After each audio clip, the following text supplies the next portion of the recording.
Oh, hey, good morning, everybody. How's everybody doing today? Or good afternoon, good evening, depending where you are in the world. It's probably evening for most of you, or afternoon. But it's a little, oh my God, I'm so sorry. It's so started so late. Technical difficulties. The snooze alarm just would not wake me up. I gotta stop doing that. I hope everybody can see and hear me okay. Let me check my meters.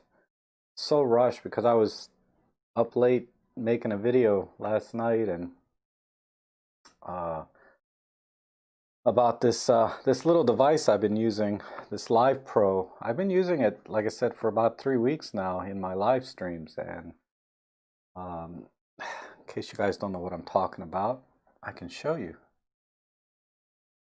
this thing here. Uh, yeah, this thing. There we go. This thing here. Brighten it up. But it lets me switch from camera to camera and things like that. But anyhow, uh, let's see who's here. It's early for me anyway. Hi, Dave. Oh my God, David is up. I guess you would be. You're normally used to getting up this early, I guess, for the photo walks. And I got your emails, I guess for this weekend. I'll have to look at them again and see what the schedule is. And Jeff Painter, Marcus Prime, Tetsuo Namba, awesome. John Allen, John Yutze, Roberto. You want one of those? Yeah. Yeah, it's pretty slick. It's pretty slick. I like it. Like I said, the only problem I ran into is just the audio in doesn't work. And I've seen other reviews done by some people that the audio in worked and then it stopped working and then it had audio syncing issues. And like I said, normally you would use a separate audio mixer, or like in my case, I just use a lav mic into the computer with OBS. Ah, sorry. talking about talking talking to the table there for a minute, right? But yeah, it works otherwise just great. And maybe a firmware update might fix that jack, the audio input jack to work. I don't know, and it's a little tricky working the picture in picture. I mean, once you get a feel for it, you kind of know what's going on, but it's not super intuitive. Um, I guess just to minimize the number of controls on the box itself, you know, they have to compromise a little bit the functionality. But you know, how often do you really use picture in picture, right? Oh, Brian's here, Roberto, Joni's here. Uh, yeah, I see you rescheduled it to, I guess, this weekend, right? On Sunday. Um, yeah, I need to go back because I'm not happy with the pictures I took. You know, I got like one or two that were okay. I guess you know, I put them up on Instagram and one on Flickr, but they're okay. You know, I'm just so out of practice, you know, or it feels like I am because I've been doing my real estate jobs, and that's very I guess different kind of photography, right? When you're photographing, trying to get lines straight, and you're not too worried about composition quite as much, or and you want to make sure you capture everything in the scene uh, to get as much information as possible about the property in a single shot, or about the individual room, whatever it is. And in in like landscape photography, I guess Great Falls is like nature, landscape kind of stuff. It's more about organizing all of the elements in the scene so that they are kind of pleasing to the eye. Uh,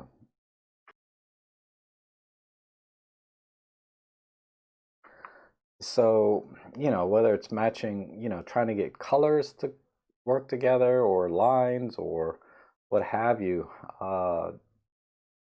because what you see with your own eyes a lot of times can look very different after you take the picture. Like it's like beautiful when you look at it with your own eyes. You're like, wow, look at these little flowers here next to a tree, or look at how the these vines are coming down and wrapping around that branch, or whatever it is. And excuse me, uh, you take a picture and then you look at it, and it's just a mess. At least for me. uh, so I didn't I wasn't happy. Oh, Brian's in, and let's see, Marcus. I'm gonna use it with the PS4. I'm not sure it'll work with a PS4. You may need to get a separate splitter. I'm not into gaming or streaming gaming, but I've heard people have not. I don't know about this particular one, uh, but hooking it in directly, it doesn't have the HDCP, conversion or coding in it. And I don't know if PS4s output HDCP or not. If they do, then it may not work with this device, and you'll need to get one of those splitters that splits the HDMI before it gets, so that you can get a clean HDMI signal out of your HDCP devices. Uh,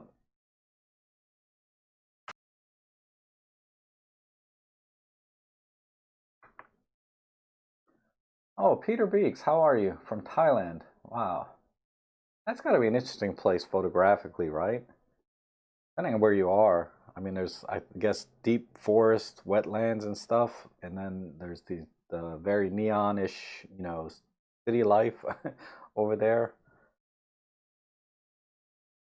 And Christine asks how to store batteries for a long period. Oh, okay, Christine. I think you asked me this in one of the comments on my channel. I thought I responded, but generally speaking, you want to charge them up and then store them in a cool, dry place, not like in your refrigerator or anything. I hear some people do that, but just any cool, dry place. I just keep them in my room. And then when you're ready to use them again, take them out, charge them up again, and put them in your camera.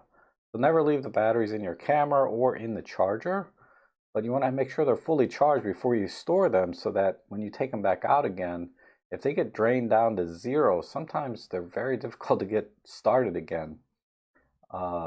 So, I mean, if we're talking just a few months, you're probably fine charging it, leaving it in storage. But if you're talking 6 months, a year, you may want to take them out every couple of months and charge them back up again, just to keep a residual charge in the battery. And then I just keep mine in a plastic box a couple of different ways. It's a little embarrassing, but I mean, these are not camera batteries, but it's the same idea.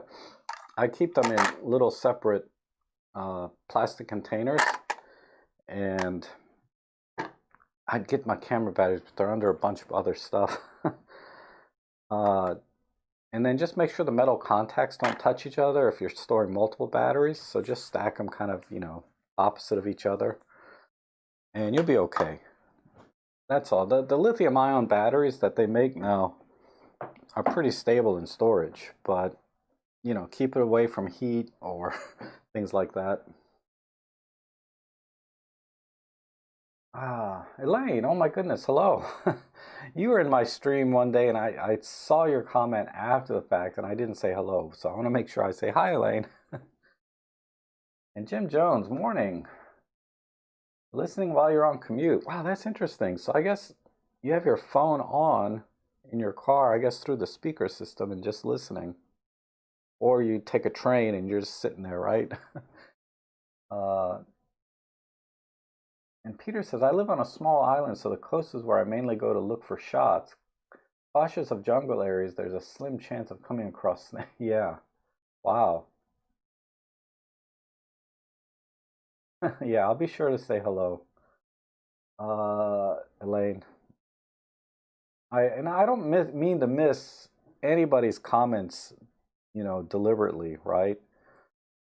I really try to answer every question and see every comment from everyone. Just sometimes it gets lost in the chatter because you guys talk amongst yourselves, which is great. And I might miss it that way, but It's always usually a small group, especially on Tuesday mornings, so I can usually catch most of them. Oh, thank you, Elaine. I try. Um, let me get this window. I noticed this morning when I got up, I was just checking my messages, but a thumbnail came up for Peter Forsgaard that he's doing a live stream, looks like today at 9 a.m. on uh, looking at leading lines or something. I guess he's taking pictures and giving them critique.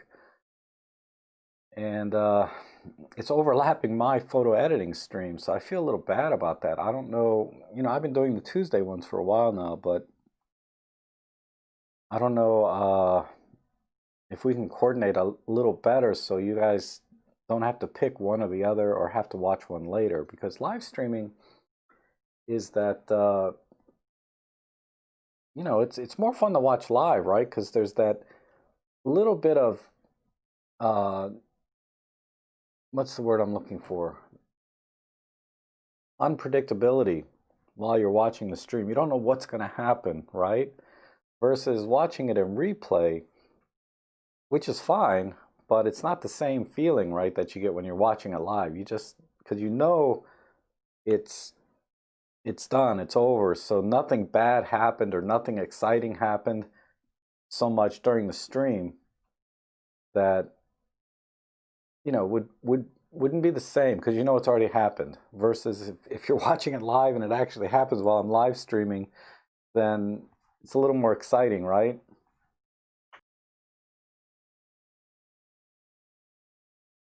And I think you did mention you got the EM10 Mark II.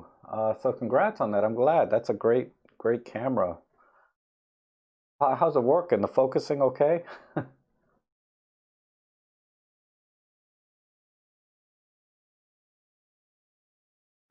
Thursday streams over Labs PewDiePie's live stream. Oh, damn. Yeah, I got to talk to him about that. That's a problem. I don't want to siphon off, a million viewers off of him either, you know?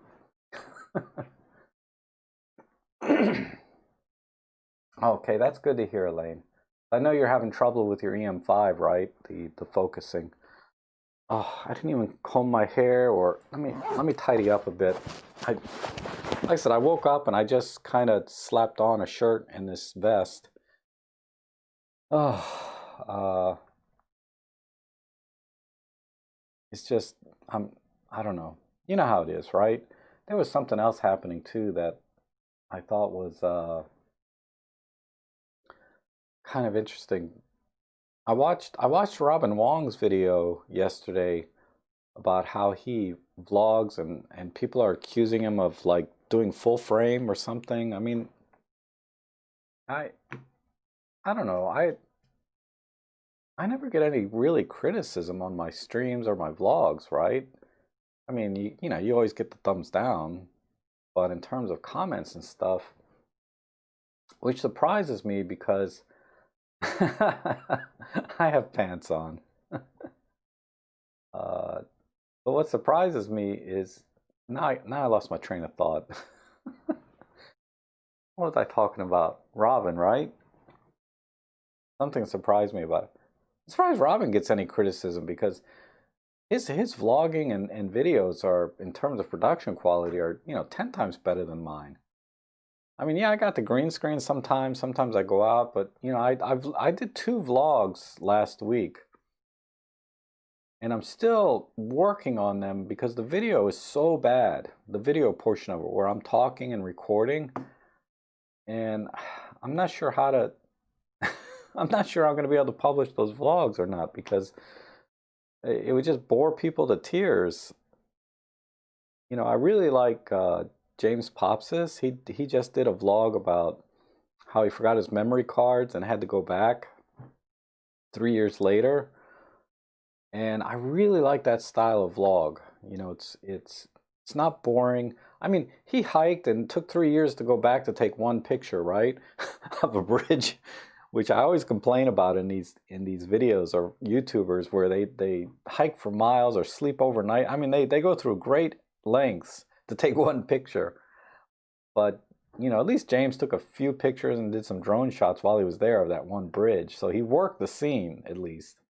Or he showed him working the scene. Unlike some other vloggers, you know, you see them, most of the videos about them hiking up and down the mountain. And then they get there and they take one picture, right? Whereas, or at least James, he talked about, you know, what he's thinking about. It was a great video. If you haven't seen a recent video from James Passes, you should check it out.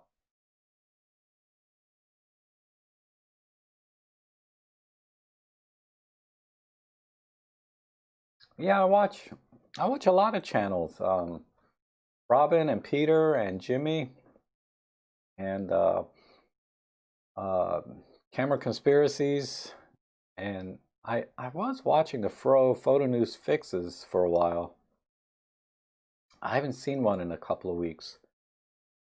But I like the Fro, and let's see. And Joe Edelman, I like Joe Edelman. He's a little bit too business or serious. So if you want a little more formal live streaming experience where he has, you know, a message right in every stream, and it's very helpful, and he talks about things that'll help you as a photographer, and then he starts taking questions. A lot more structured and more disciplined and more business-like. So, you know, I highly recommend Joe Edelman if you want to learn about portrait photography in particular, or photography business, and getting your mindset. You know, he has a lot of experience and gives excellent advice. I've never heard anything from him that I disagreed with, you know, ever, or even would second guess. You know, his advice and live streams are always spot on to the topic that he's talking about. You know, probably 80% of the topics don't apply to me because my personality is very different, right? I'm more of an opportunistic type photographer. If I see it, I take a picture versus I don't have any specific agenda except when I do my photo jobs. And you know, real estate photography is so boring. It's hard to vlog about it. You know, I've done a few vlogs where I took you along with me on a photo job for real estate, and unless you're interested in doing that kind of work, you know, it's kind of boring. You know, it's just walls and windows and furniture.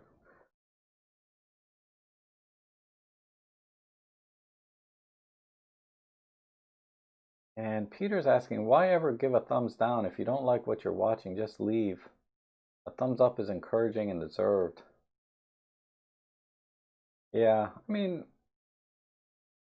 I don't mind a thumbs down, really. It'd be nice to have a little bit of a critical feedback too, right?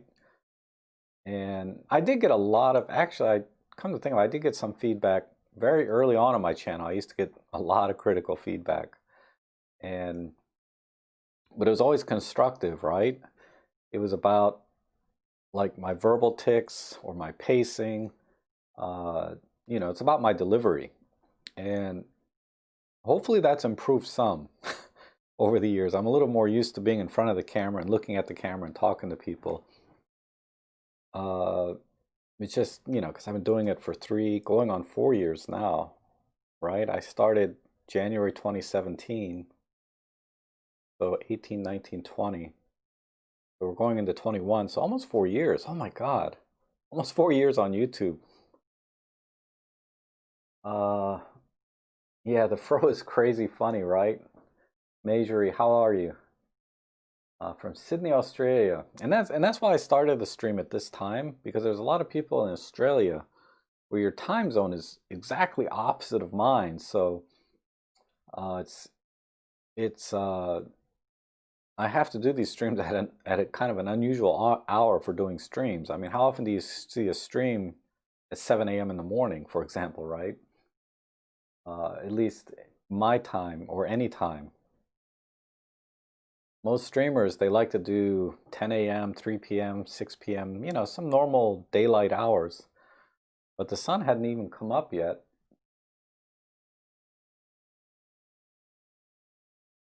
Yeah, he never criticized John, even on Robin's views on lens hoods. Uh, I guess, yeah, you don't. I mean, constructive criticism is always welcome, I think. Uh,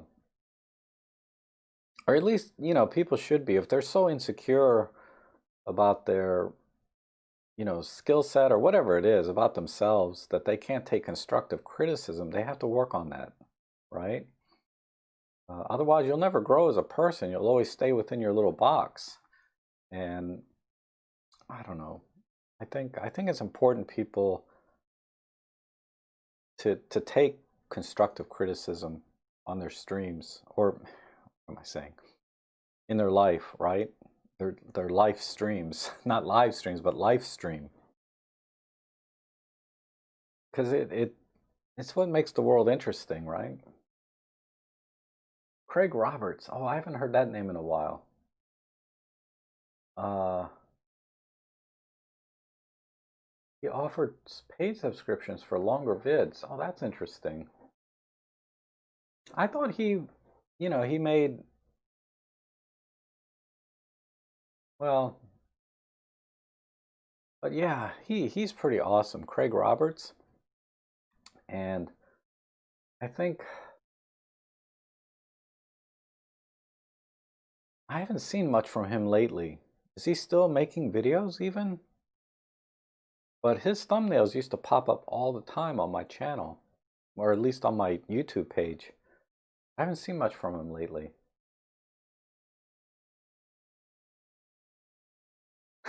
I like my little box. It's nice in here with my blankie and my chihuahua. Oh, he stopped about 7 months ago. I see. That's why I haven't seen any thumbnails pop up. I mean, I rely on the YouTube thumbnails too much sometimes. I just click on the home page and then I'll click on my subscription feed. And I unsubscribed to a bunch of channels just because I wanted to narrow it down to just some core things that I enjoy. And I figured, the YouTube homepage would pop up thumbnails from the people I enjoy watching as well, but don't necessarily want to subscribe to, right?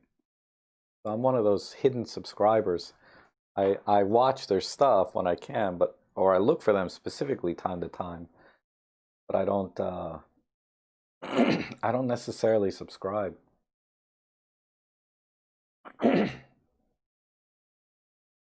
And Thomas says he started a new series of 5-minute videos. Huh. Yeah, I have to watch him. He's always fun to watch though. I like how he talks about composing the shots, and it kind of he usually challenges himself when he goes out and talks about the challenge and what it is. So that's always a lot of fun. So I like to. I don't know what my vlogs are about. I just I like driving around and like I said, I'm very opportunistic. I just drive around and take a picture and maybe give some thought about the composition and things. Like I was talking about earlier, regular photography is kind of different. When you see a scene, you have to think about how it's going to look on camera, not how you see it necessarily. Uh, so I think, like,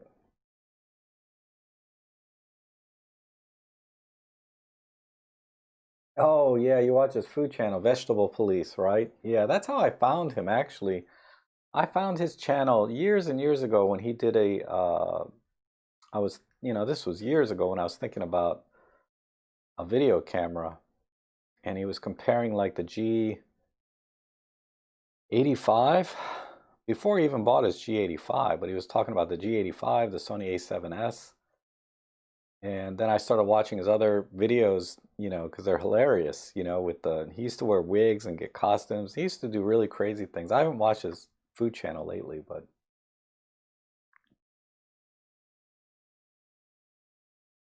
Coastal Walks in London. Okay, John, thanks. I'll have to check him out again. I just haven't seen thumbnails in a while, and now they don't even show up at all.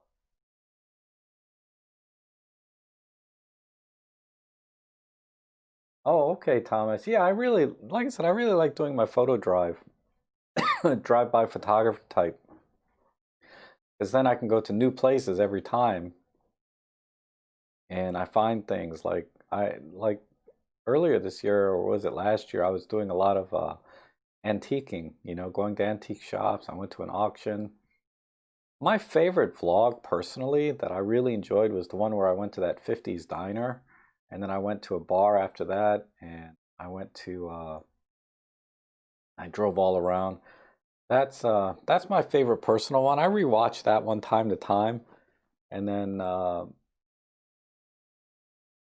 don't know if that was the same video or not, but there was another video where I bought my new hat and I went to the Air Museum down kind of in the same area. Berto says, I need a project. I think Peter is dishing out projects for us. Yeah, I got to talk to Peter a little bit. We were planning to do some streaming together, and I want to try and get Jimmy and Robin back into the streams. Because we haven't done one in a while. And it seems like you guys really enjoy those. Marcus, you're about Street Fighter. That's cool. Street Fighter 5. God. How old are you, Marcus? Because I remember when Street Fighter came out in the arcade for the very first time. And it was kind of fun at the time, but I was more of a Galaga and Phoenix. I used to play Phoenix a lot, and Tempest, back when they were arcades. Oh, hey, Walter, how are you? Walter's a good friend of mine here locally. We've known each other since college days, I guess. We met through his wife, who I went to high school with. And he's also, local photographer, and he does a lot of Capture One tutorials. He has his own channel, so you check that out if you're interested in Capture One and photo editing. Yeah, 1992. Wow. Hadoken. I don't even know what Hadoken is, Marcus. But you're 39, okay. Wow, 39. I was wow, I can't believe that's been about 15 years now. I'm 54 now, I think.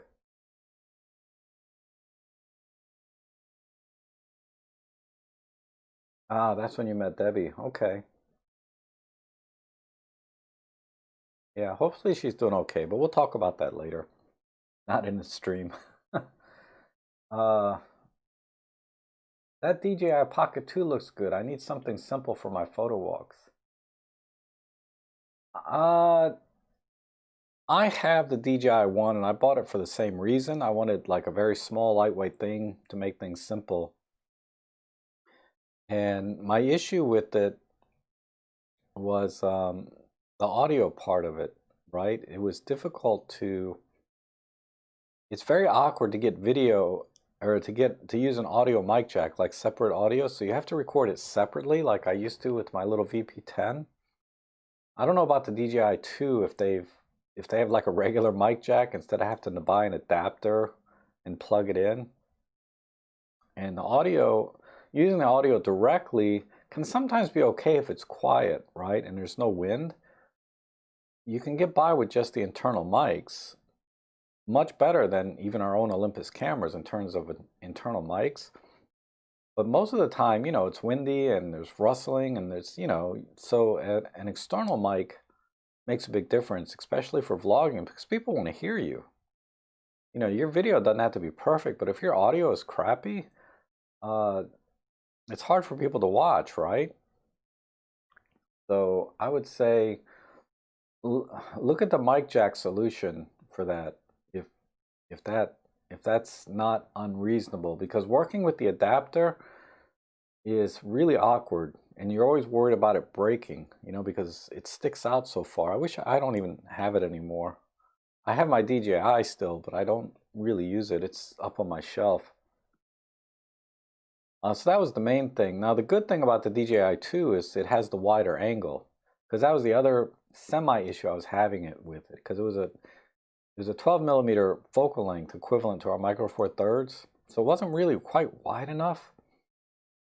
And The newer one, I guess, is closer to 10 millimeter equivalent, I guess, in Micro Four Third terms. So it has a wider field of view, which helps a lot, and a slightly larger sensor. So you should get a little better quality. Although the quality out of the little sensor and the DJI-1 is not bad for vlogging purposes. It's really good, actually. I used it professionally for a couple of photo jobs, not video jobs that I did. But I was having problems with noise, so I switched to Micro Four Thirds. And I was still having problems with noise, less so than the DJI, so I got that Panasonic. I've yet to do a photo job with it, though. I'm sorry, a video job with it. Hello, Arthur. How are you? 57. Wow.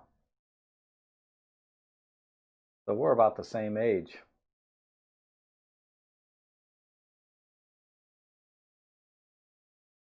How about a GoPro for vlogging? That looks okay. I think the problem with GoPros is, I don't know about the newest ones, but up until about 6 or 8 months ago when I was looking at them, or whenever I bought my DJI, I bought it about a year ago, it didn't have a front-facing screen, so it's difficult to frame. Now, I know it's so wide that you don't need the frame, really. Worry about the frame, just point the lens in your direction and you're fine. But I really like the framing to have a little more control over the framing and being able to see it, even though it's a tiny, tiny screen on the DJI, it makes a difference. So that was the problem I had with the GoPro, and also it has the same kind of mic jack problem. I think you have to get some kind of adapter. So I'm not a big fan, and like I tried this. I said, okay, so I got this Insta360 1R. I have no idea how bad the video is in low light. It's so bad. That's one of the challenges I'm having with my vloggers. I use this. Yeah, I have one here. Let me see if I can show you guys. Hi, everyone.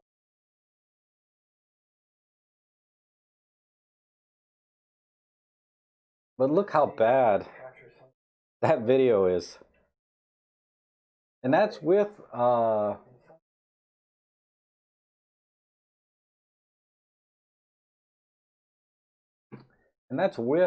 like some minor post-processing, adjusting for lighting and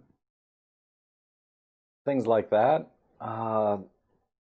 That's with all the post-processing I could do. That's how I would have to deliver that particular video. I'm like, oh my God, it's so bad.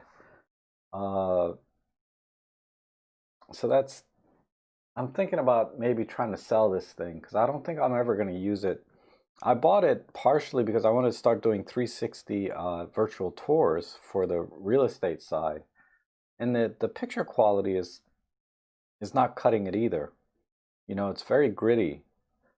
I can't, I know some people use this thing for the virtual tours and they look okay, but I'm not going to charge somebody and deliver work like that.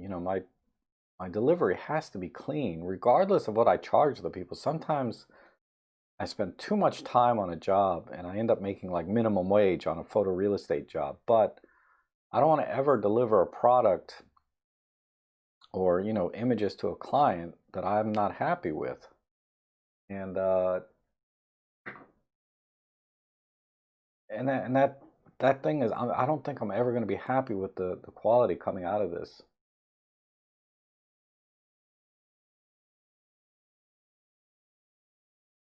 Oh, I should make a photo book. Third says, I really like film photography channels like Pushing Film. Yeah, I've seen Pushing Film. Frame Lines Matt Day. Yeah, I really like, in terms of film, I really like Nick Carver the best. I like his channel the best. Because he really he spends like an hour just setting the camera up. And then he spends hours taking pictures with his iPhone and Polaroids and stuff just to set up the shot. Then he comes back later after he analyzes all the scene, right?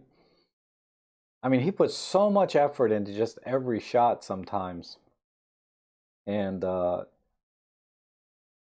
and the results, I mean, some people, I showed some pictures and some people didn't like them. Uh, Meaning I showed like my sister and my brother-in-law, I said, hey, I really like this guy's photography. And they're like, hey, he's okay. I'm like, God.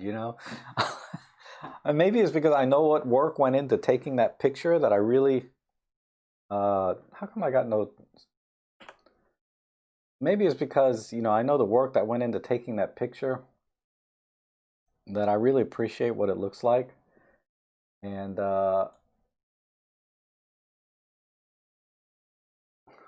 you guys looked at my desktop for like 2 minutes, right? So you can see I was working on, let's see, Corel Video. I wanted to give it a try for the 360 video to see if it did a better job than I'm using DaVinci Resolve, which is, you know, and then I was testing grading and stitching, all kinds of 360 stuff. But anyway, that's what my desktop looks like. It's kind of messy right now. I need to delete a lot of things. So, it's, yeah, I'm really failing hard on, and that's for my business though, for my work. Nothing I do like on my channel, really.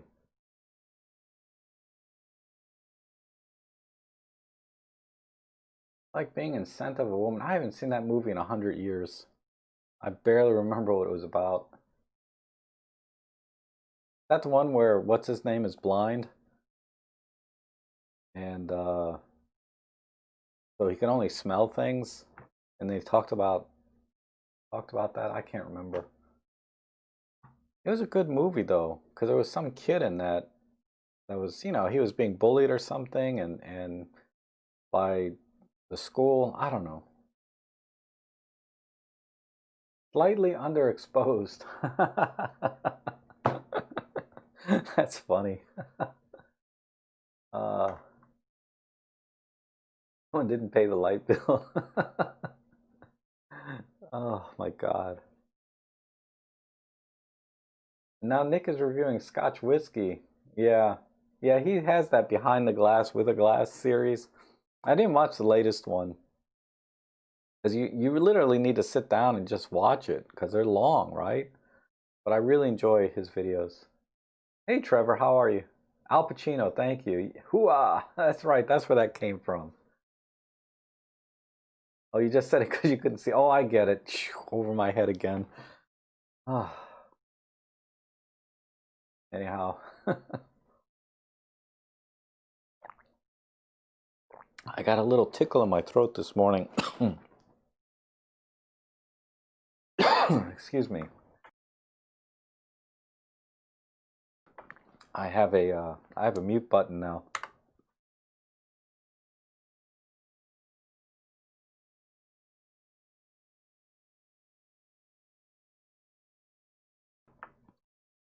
Yeah, I use Olympus mostly.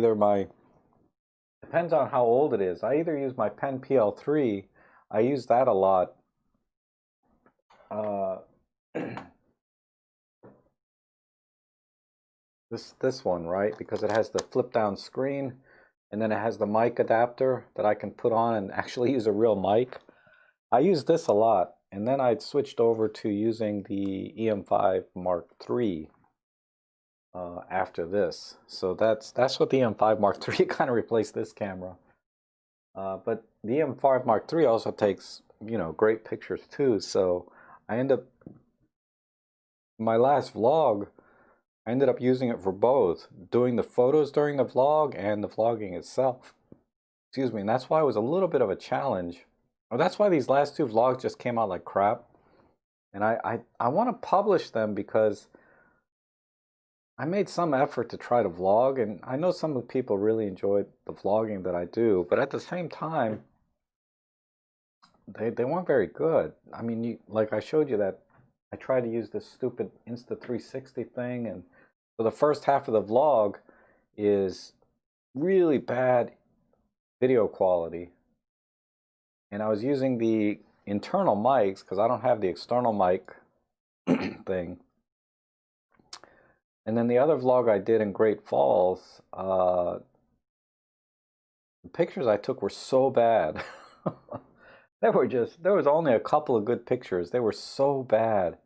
I really tried, you know, like I said, I could see with my eye what I wanted to take a picture of, but then I was too wide or too far away. And the subject that I wanted to get a picture of, usually a tree, right, with the leaves on it, was so far away that it looked bad.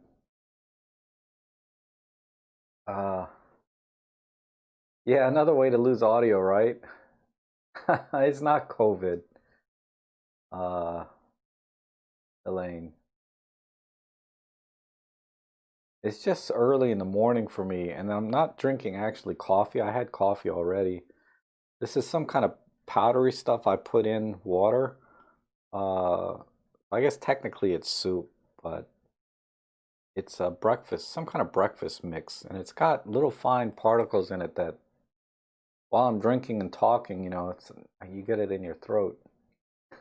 Hey, Casper, how are you? And Trevor's asking, is there any free software that stitches panel shots as a friend is showing his tuition tonight using Lightroom? Not everyone has Lightroom. Yeah, there's one called Huggins, H-U-G, it might be H-W-G, H-U-U-G-I, crap. Let me just find it.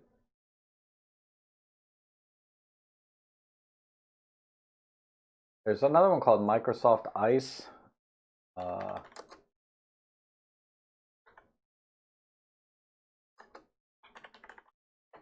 Find it real quick.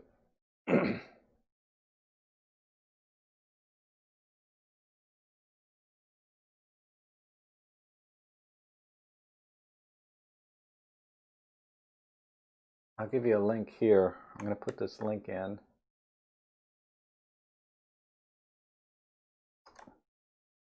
I don't know if you use Apple. I don't know what's out there, but I can talk about these because I tried these.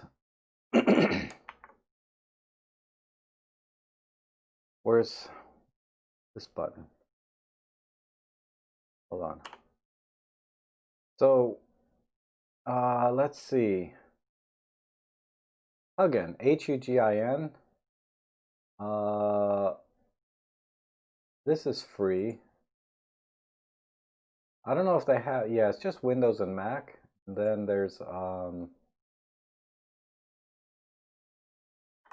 you have to be really careful with your original images and make sure you take them perfectly. Otherwise, even this software has a little trouble stitching. And then there's Microsoft Ice. Microsoft Ice is a little bit easier to use, and it's free. I haven't tried it lately, but yeah, that's another way to go.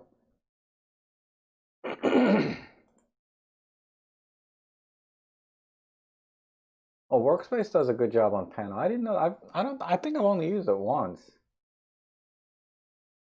I haven't actually tried it though, because I think you have to use the Pano stitching option in your camera for Workspace to be able to stitch them together first. And I have Lightroom anyway, so I don't really use it. Oh, Trevor, you're on Mac. Okay. Don't die of soup inhalation either.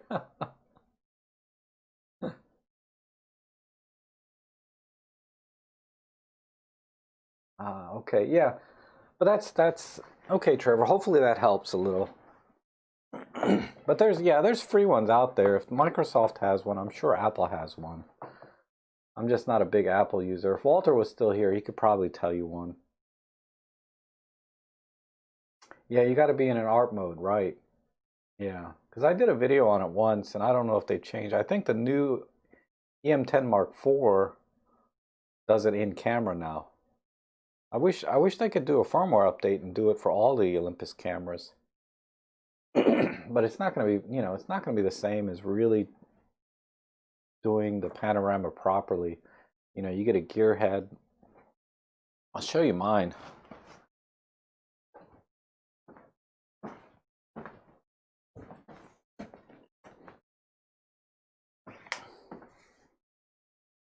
this is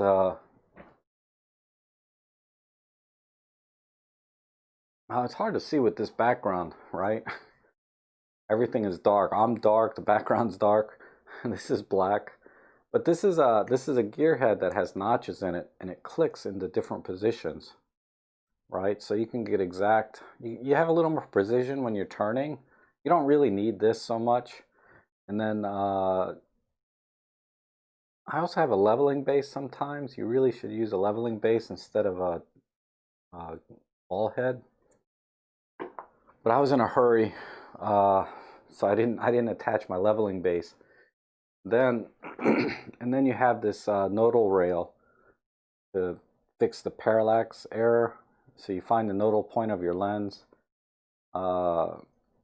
That's really the best way to do panos.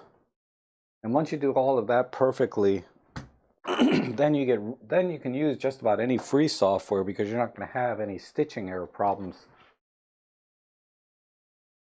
But the better software, the paid software like PT GUI, your pictures don't have to be perfect, and you can usually stitch them together and do a really good job, even if you don't have everything perfectly for when you take your original shots.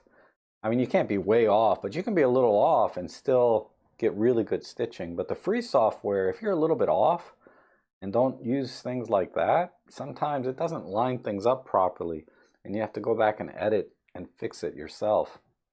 And there's tricks to doing that in Photoshop and things, but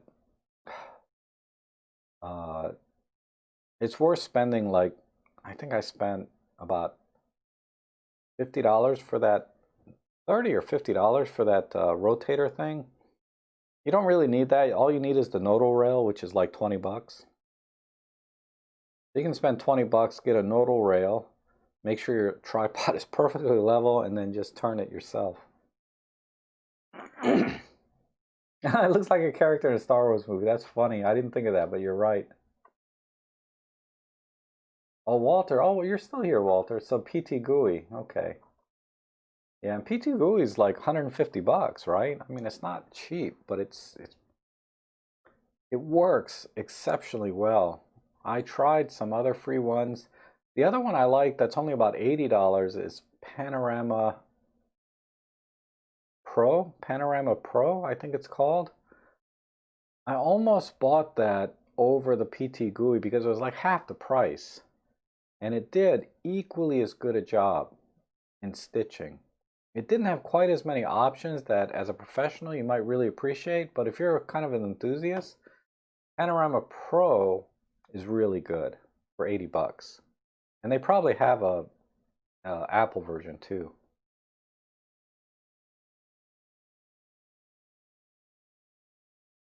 Oh, sorry, music. Yeah, Workspace is very slow. I don't know about Affinity, Trevor. I have no idea if it has stitching. Yeah, phones do easy stitching, but that's what I mean. Stitching software shouldn't be, there should be plenty of free ones out there that you can use, because it seems like the software side is done, right? People know how to do it. But at the same time, to do a good job, that's why they charge, 150 bucks for PT GUI. How much overlap do you trust most when collecting shots for your panels? About 1/3 is good. 1/4 at the very least. But I try to overlap at least 1/4 to 1/3.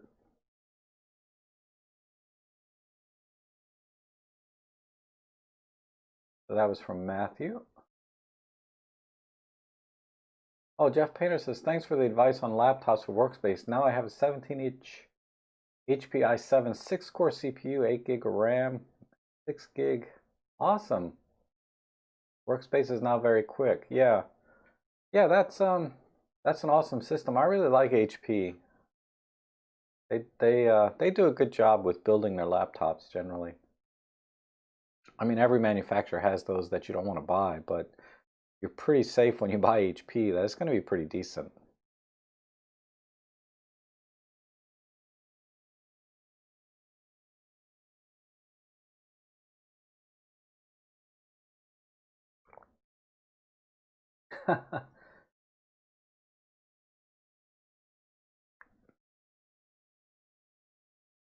Let me try to find Panorama Pro real quick.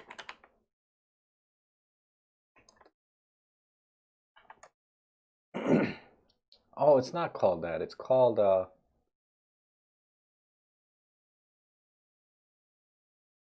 the heck is this?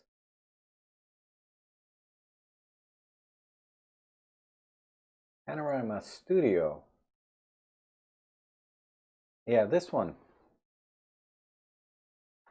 This one is pretty good. Panorama Studio. Uh, let's see if they have an Apple version. Yeah, they have one for Mac. But this one is only, I think, 80 bucks. Yeah. Oh, they have a $40 one too. This one stitches really well and does a good job and has, lots of good options. For I think the casual type person that wants to take panoramas time to time, this is fine. The PT GUI, which is double, triple the price, I'd only recommend that for like professional use, right? Because it has so many features and the learning curve's a little bit high on that one.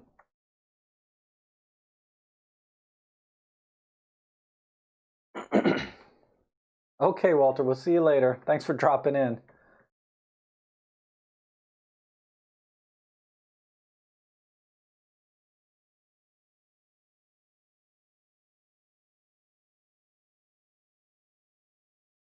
Infinity, so Walter has some good advice there. 300 for the Pro. Infinity Photo can do panel stitch, HDR merge, and focus stacking. Excellent deal. Okay, I don't know how good it is, but if you want a third party, like separate piece, the Panorama Studio is really good and it's cheap. And Jock, how are you? He's asking my thoughts on choosing between the 17mm versus the 25 prime with the M10 III. I have an upcoming trip and I want to travel light. I'd get the 17. Because in travel, generally you want to capture the entire environment and you want to remember the scene. And 17 is a little closer to your natural focal length of your eyes when you look around. The 25 is a little tighter. I'd probably get a 25mm if you plan on doing like museums where you want to get a little closer to objects that are a little bit further away because they got a fence line or ropes. You can get away with a 17 in a museum though. Depends on the museum, I guess. But a lot of museums, they have things in these little cases, right? So you want to be able to get in close and be in low light and get the shot. So the 25 is better for more indoor stuff that's small, and the 17 is better for wider shots indoors and outdoors.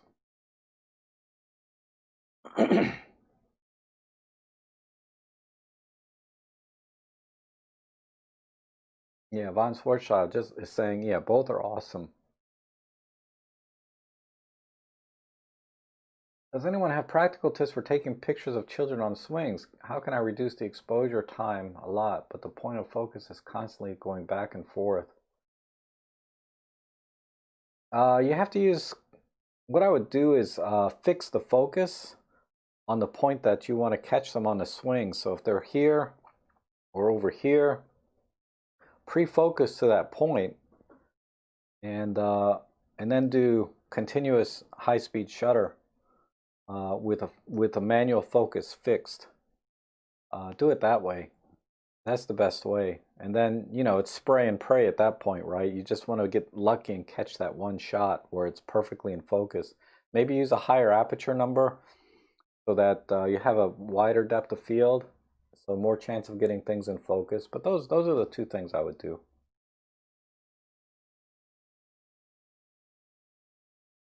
Elaine likes the 45. Wow. 45 is a bit tight though, when you don't know what you're going to be shooting when you travel.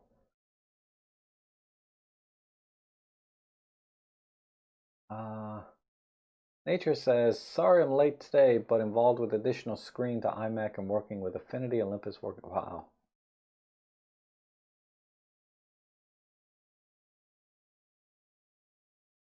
And Thomas says, when you say 17 millimeter, are you talking about the 34 millimeter field of view? Yes. Yes, I'm talking about the 17 millimeter micro four thirds lens, which is, 34, 35-ish, right? I found that the focal lengths between 30, full frame and micro four thirds, because the framing is different, right? Because full frame is 3x2 and micro four thirds is 4x3. So the focal lengths get a little bit off. I noticed that when I was shooting my Panasonic side by side with my EM5, that the field of views were different, even though I had the focal length exactly the same. I mean, they were close enough, but it's not really an exact conversion 2 times.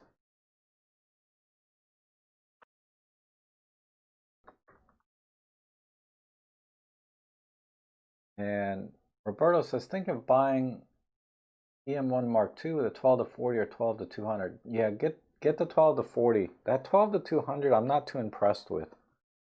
I've seen a few images taken with it that people send in for me to edit, because I have that photo editing live stream.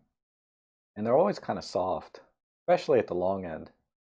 It's just, to me, it's not worth it. I would get the 14 to 150 over the 12 to 200. The 14 to 150 seems sharper to me, or at least has better contrast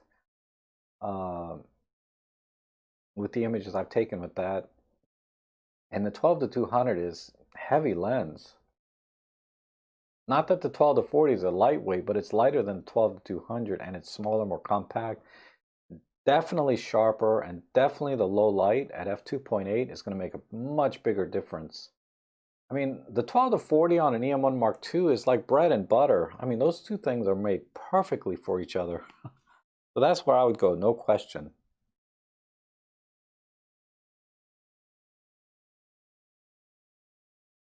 And Chuck says, for a long time, my camera was a Nikonos. Oh, the underwater one, yeah. Which had a 35 lens and as the standard. So the 17 Ollie would be normal, yes. Trevor says the 12 to 40 Pro is awesome. Yeah, it's really sharp, and you can get really close to it has a really close focusing distance, so you can do close-up photography to some extent. And Marco's confirming the 14 to 150 is definitely sharper than the 12 to 200. And Peter prefers the 14 to 150, Peter Forsgaard, over the 12 to 200. And Hans Horcha says, with the 17 you already have distortions. You should keep this in mind when taking pictures. With the 25, you don't have to pay as much attention to that as things. Yeah, if you're taking pictures of people, when you get towards the corners, there might be some that, no, I wouldn't call it distortion. Well, the way I think of distortion is like fisheye lens, right? But you do get that kind of wide angle look to things in the corners. But for general travel photography, it's perfectly fine. You can see all the photos on my photo walks. A lot of them are with the 17. I really like them. John Matthews said, I'd love to see a workflow for video real estate videos with the Pani S5. Are you finding big difference in the dynamics range?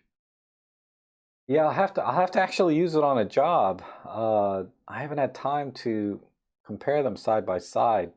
When I got it the first day and I compared them side by side, uh, yeah, I did see a big difference in the dynamic range. I wonder if I did publish, not publish, but I did render out one.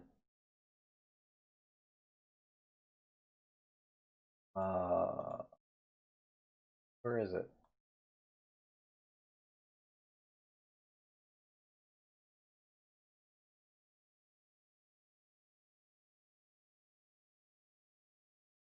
Not there.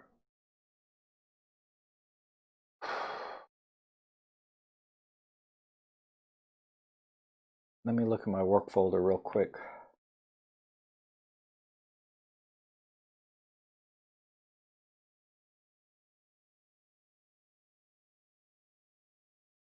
Property was it? Oh, it wasn't a property, so it's in a Lightroom folder. Desktop. God, I'm down to 100 gigs on my 2 gig drive or 2 terabyte drive. I thought I'd make it to the end of the year. I don't think I'm going to, because all this 4K video, oh my God, it's just tearing up my hard drive.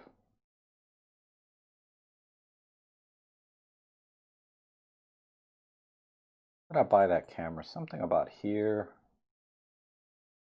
It's not there.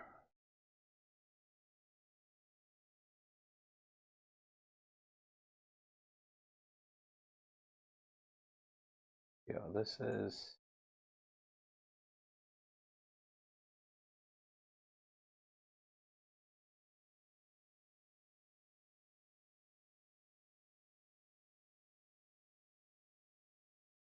Why isn't anything?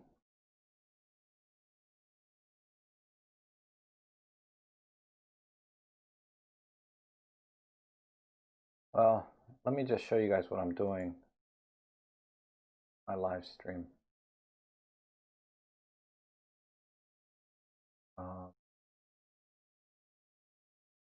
Let me check the chat real quick. Yeah, Casper thought the 12 to 200 was soft. And as an experiment, I took photos, Forest Preserve with the M10 and digital teleconverter. Yes, yeah, just cropping in on a raw image is almost the same thing as doing a digital teleconverter.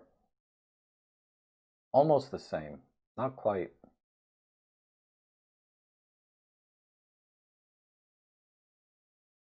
Yeah, Nature's using 4 terabyte external drives, right? Yeah, since I started doing video on my professional, because I didn't do much last year. I didn't do any video, well, I only did 1 or 2 video jobs last year. But this year they've been kind of racking up. But yeah, here's some video I did. 3 minutes. I don't know if you guys can see that, but 3 minutes and 45 seconds of video is 20 gig. You know, 4 minutes and 31 seconds is 24 gig of frickin', you know. And I typically do about 30 to 40 minutes of video when I'm on site. 30 to 40 minutes, right? So at 5 gig a minute, you know, that's 250 gigs. So you can see how I can tear through some you know, hard drive space. It's crazy, you know. But I can't find the video where I did the comparison. I thought it was here. Yeah, this was last week. When did I buy this frickin' camera?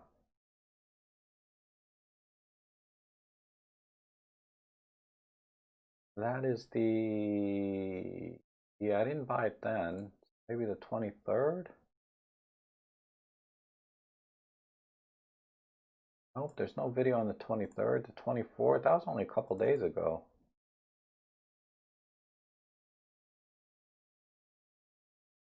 Oh well, sorry guys, I can't find it.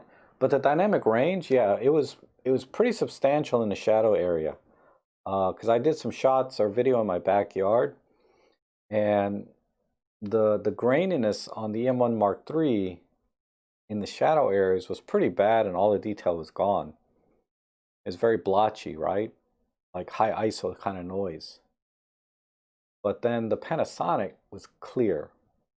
Like I could see all the individual bricks. I could see the Jeep and the little sprockets and everything in the wheels. So I know in the shadow areas much better. In the highlight areas, not so much.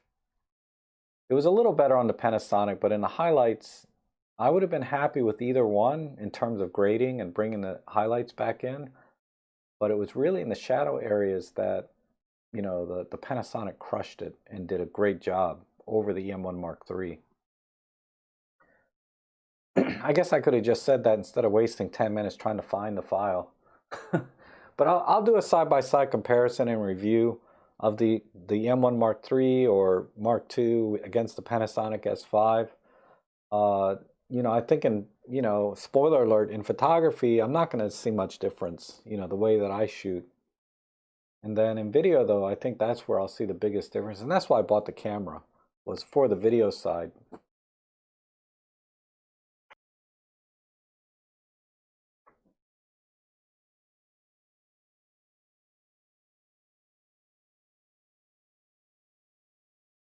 And Thomas says, my local camera store let me try the Tokina 24 for a week. Compared to my adapted FDs, just too soft. The Canon FD is tremendous, yeah.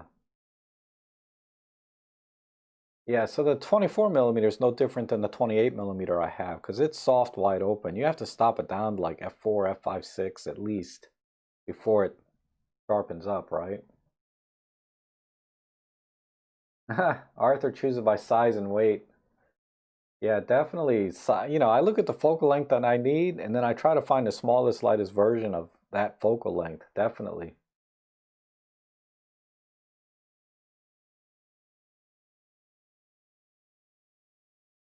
Yeah, bye-bye hard drive space. I know.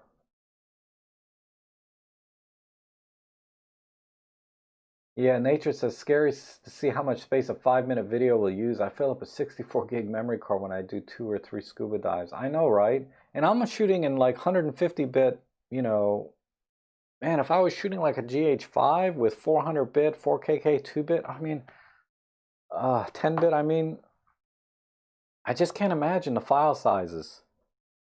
And you'll need to, and that's why like the Blackmagic Cinema camera has the hard drive option. You just hook up like a 2 terabyte drive to your camera. You don't even bother with a memory card because it's just so expensive for a memory card. You can buy a 2 terabyte NVMe drive for, 200 bucks. 200 bucks, what does that buy you on an SD card? Not much, if you want a high-speed card. Uh, so it's like it's crazy. So I'm not sure what I'm gonna do because it's okay. So we got November, December left. I'm not sure how to handle this. Do I need to buy, and I like to buy the NVMe drives because they're just a lot faster. I guess it's not necessary for video work because video doesn't really read through video files that quickly with respect to editing and stuff, and even rendering. You're only working at like a fraction of what even a thumb drive is capable of. But when you're doing photo editing work, being able to read in the catalog files and everything like that, it makes a little bit of a difference having an NVMe drive, or a significant difference, I should say. Yeah, Roberto says, stuff that 4K, too big. Yeah, 1080p, good enough for YouTube. Yeah. Yeah, for my vlogging, like the video I made yesterday that I published is 1080, and for a lot of my vlogging, I do 1080. It's just, yeah, it's just too big, the files. I've been trying to do some 4K lately, but I'm running into this issue again. The 4K files on the Olympus camera are not so bad, though. Not like this frickin' Panasonic where I'm like, 5 gigs a minute, right?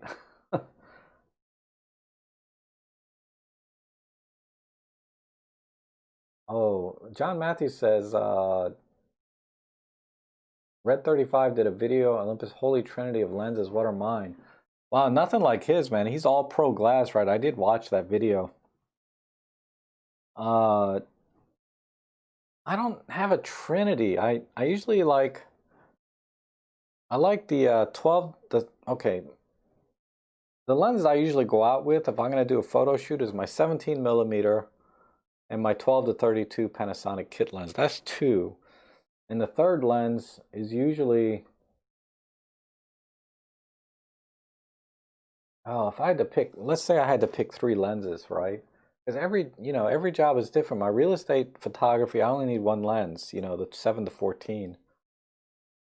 And I've been taking the 14 to 150 out a lot lately. for my photo walks. But, and for vlogging, I like to get a wider lens. I want to get the 9-18. I don't really have a Trinity, I guess, but it would be like probably the 17 f1.8 and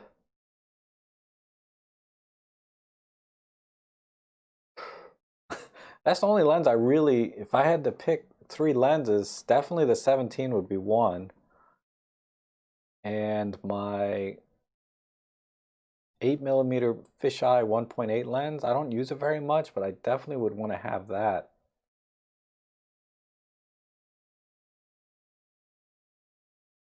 And I guess the 45 f1.8, you know, that would be it. So kind of covering the range, right? 8mm, 17mm, 45mm. Those would be my go-to lenses for most photography.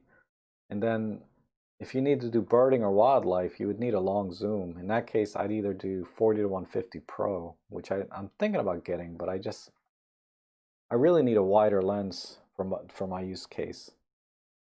So yeah, so not too dissimilar from Jimmy, right? Just not pro glass. You know, I'm just 17-45 and 8. You know, zoom lens, the 14 to 150 really does it all for me. So that's definitely one. But I like this 12 to 32 because it's so, no, that's not the 12 to, where is that lens?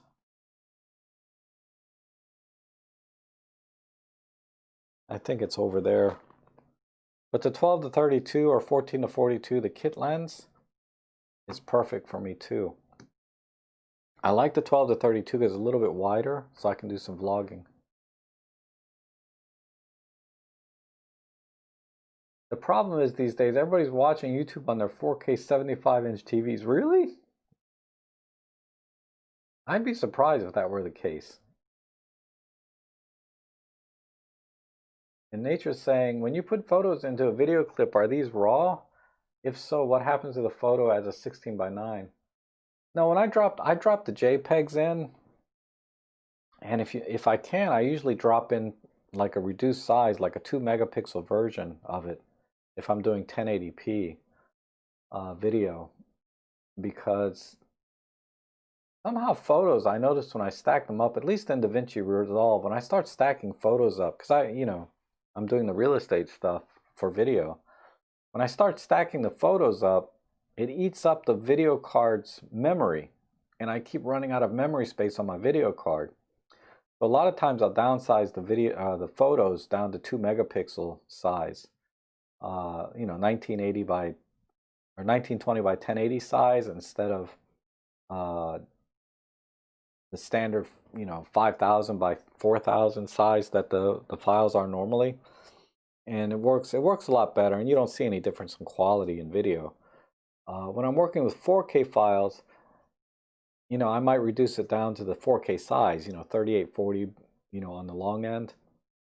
Again, just to save video memory card space. I don't know if that's a programming issue where they didn't optimize working with large photo files in video, and it's just eating up the video card memory, or and maybe the newer versions have fixed that, because ever since I ran into that problem a couple years ago, I don't do it anymore.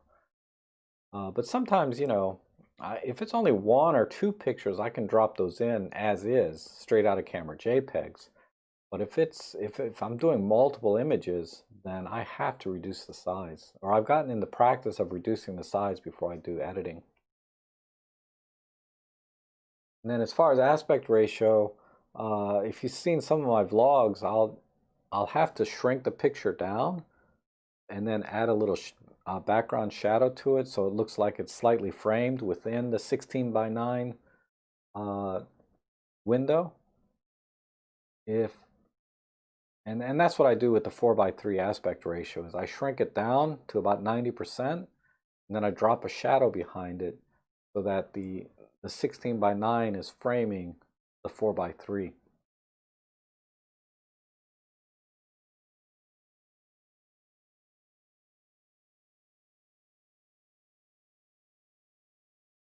Um, Yeah, the 17, 45, and 40 to 150 kit, that's an excellent combination as well. I probably, yeah, if I didn't want to go wide, I would go long with the 40 to 150. I just been shooting wide lately. That's why it's so hard to make a video about lenses. I can compare lenses, like I have a lot of lenses comparing pro lens versus, kit lens and stuff. But doing videos about lenses, it's like every situation is different, Depends what you're going to shoot, then that's the lens you take.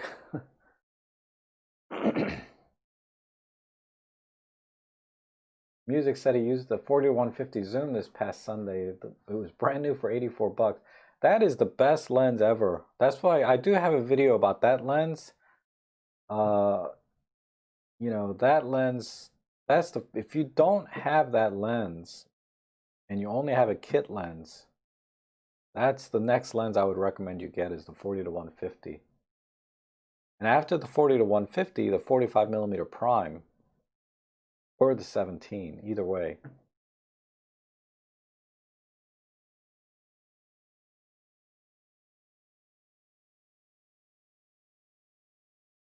Oh, sorry, I missed your questions, music. I'm sorry. I don't own the 12 to 45, but so the question I guess was, is the 12 to 45 being as good as the 12 to 40? I think in terms of image quality, it's just as good. So if you don't mind the f4 and you get the smaller size and weight, I think you're fine with the 12 to 45 over the 12 to 40. Definitely. And Lane says, I like watching the vids that compare lenses, the ones that people are always trying to choose between. Yeah. Yeah, my lens videos are more about, like, you probably already have the kit lens, so is it worth it to buy a pro lens, right? So I compare those two side by side, so you can say, yeah, I'm going to spend $1,000, and this is the difference. But that's usually why you buy pro glass, right? Because you want a better image. Well, how much better is it when you spend $1,000? Is it a lot better, a little better? And how much? It's like, there's so many analogies, right? But the difference is from very good to the very best. The differences might be very, very subtle, but the price difference is humongous. And for some people, yeah, that it's worth every penny. And for other people, it's like, meh, I'll just do a little sharpening and post-processing. I'm good. So, it's not for me to judge how to spend your money. I just want to show you the difference, and then you can make that judgment for yourself, right? For me, a lot of the pro glass is not worth it for nothing that I do, both professionally, because I don't do portraits and things, or personally as an enthusiast. It's just not worth it for me for that tiny bit of difference. Oh, thank you, John.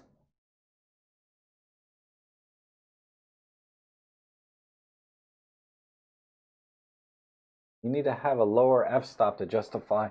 Yeah, video work, typically you do need the lower f-stop, and that's actually why I bought the 12 to 40 Pro is for video, because that extra stop makes a difference, uh, in video, right? Because you want as low noise as possible. But in photography, you can get away with using a tripod sometimes, right? Not so much in video because you're always moving. I guess it depends what kind of video it is. And Elaine said, that's how I find you, trying to find the right lens. Oh, okay. I think I bought the Pro Zoom instead of the kit with my original EM5. I would have time to check. Well, if it's a Pro lens, it's going to be big and heavy, right? The kit lens is really small. It's like, this big, and the Pro lens is like that. And Nature says, just trying exporting .png and Tiff edited photos into 4K Final Cut Pro project. Ah, I see. Yeah, PNGs are a little bit lower quality. I don't think they have quite the same spec as even a JPEG. And TIFF is going to be too big. That's too much data for a 4K video. Because those are 16, 32-bit files, depending on how you export it. And your video output is at best 10-bit, but most people are going to be watching 8-bit anyway. So you may just try exporting as JPEGs, honestly, and then downsizing it to the size of the frame, 3840 or 1920. That's what I would do. Okay, so you have the kit lens. Okay. All right, I have to run off to my next stream, I think, for photo editing. So it's been fun, guys, as always. Thanks for being here with me and spending some time. I really appreciate it. I'll be back on Thursday, and but for now, I'm going to be going over to my photo editing live stream where we do where I edit your pictures or you edit mine in real time. So thanks again for coming.